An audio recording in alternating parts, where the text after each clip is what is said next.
فرماتی ہیں کہ میں نے رسول اللہ صلی اللہ علیہ وآلہ وسلم کو فرماتے ہوئے سنا ہے کہ دن رات ختم نہیں ہوں گے جب تک لات اور عزیٰ کی عبادت دوبارہ نہ شروع ہو جائے۔ میں نے عرض کیا یا رسول اللہ، میں تو سمجھتی تھی کہ جب اللہ نے فرما دیا وہ اللہ ہی ہے جس نے اپنا رسول ہدایت اور دین حق دے کر بھیجا تاکہ اسے باقی سارے دینوں پر غالب کر دے، خواہ مشرکوں کو کتنا ہی ناگوار کیوں نہ ہو۔ سورہ توبہ آیت نمبر 33 میں ارشاد ہے تو اب یہ ہمیشہ کے لیے ہے۔ رسول اللہ نے ارشاد فرمایا ایسا ہوگا جب تک اللہ چاہے گا۔ اسے مسلم نے روایت کیا ہے۔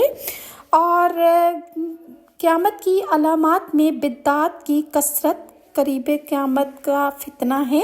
اور حضرت اسماء بنت ابی بکر سے روایت ہے کہ رسول اللہ نے فرمایا میں اپنے حوض پر ہوں گا اور